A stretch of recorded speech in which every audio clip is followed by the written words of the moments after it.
having a family or even having children for that matter wasn't on my to-do list at that time. Yeah. And finding out that actually I was with child was a shock. Of course, some people will say, how can it be a shock when you are there masquerading? Yeah. And I hear you, and I know that you're entitled to your opinion, but there's also many stories that I had had. But then beyond that, I think I had a medical report that seemed to suggest that I can't conceive. Did I share that in the book? I don't know. I don't remember. And I'm not seeing sure. that. But anyway, so even when I No, you found out, didn't. or when they told me I had a baby growing within me,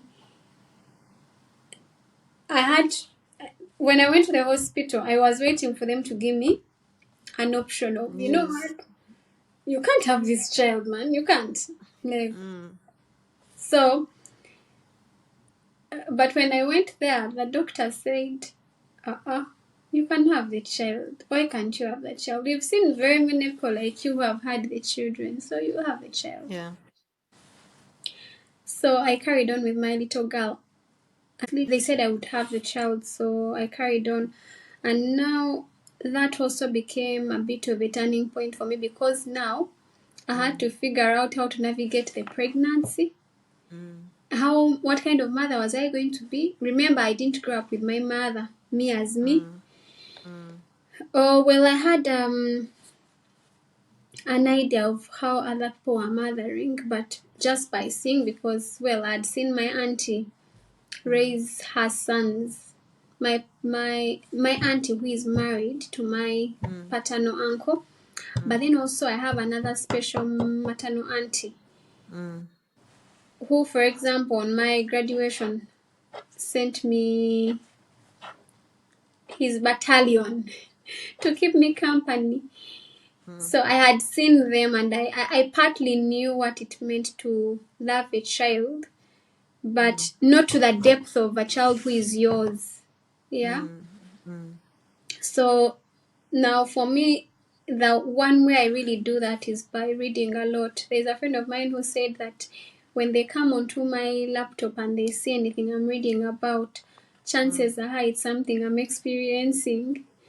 So I do a lot of deep dive reading to figure out, So I remember reading quite a lot on how to navigate the pregnancy, on how to take care of the baby.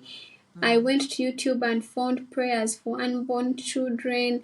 I did so much, and of course, even then, when there's a particular prayer that I came across that was really significant for me, and it was a prayer of an unborn child to God and the mother. So this little child who is unborn is praying to God and to the mother. And I could only imagine the sensitivity of that prayer, because I mean, the child is even wondering, what name are you going to give me? Will it be Isaiah? Will it be, oh, are you going to love me? Oh, sometimes, by the way, I feel like you're crying, but when you're crying, it affects me too. And you're like, wow. So, you think about it.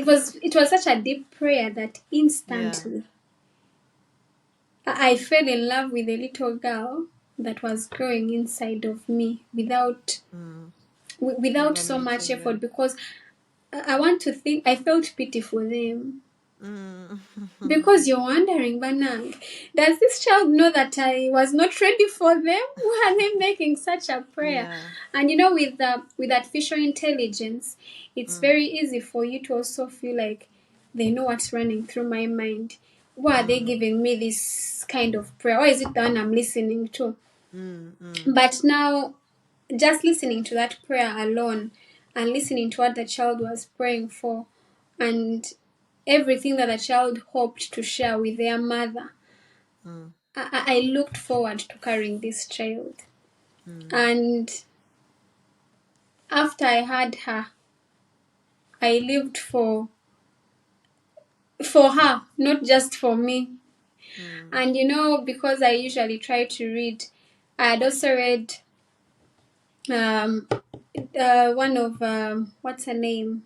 There's a book by there's a Nigerian lady, Dia Ijiawali. I forget her name.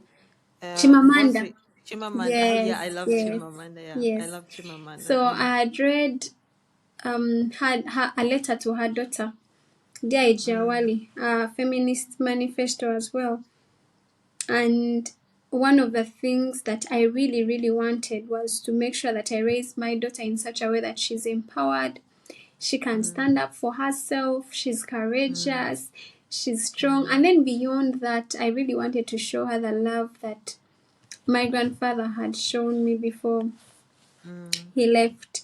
So I lived for that. And I remember just having her put me in so many communities, Mm. praying groups, Mother girls Union. groups, mothers groups. You get it? Like you enter so Yeah. many groups just because you're trying to Mm. figure it out. Yeah. Yeah. So I was one of those, and that was because of her. And eh, honestly, I think I did my best. I really tried to do my best. Yeah. I Yeah. can tell. And even today, when I look back at the things I do with FAM now, I Mm. can pretty much refer them to have like I don't think I would have gotten onto that journey Mm. without her being here. Mm. And what's more significant for me when it comes to parenting is that it goes beyond her. I have another baby girl, Mm. and the one thing that I have been learning during this time is the fact that sometimes we need to let go of our desire to control everything, our desire Mm. to be perfect, our desire to want to know what's going on every time, and then just leave it to God, because as human beings, we are limited. Very Yeah. true. We will want to do so many things, but as human beings, we are limited, and the only person who knows what is going on, when it will happen, is that superpower that, well, we have Mm. not met, but we know Mm. exists. And Mm. I like to say that one of the reasons I believe that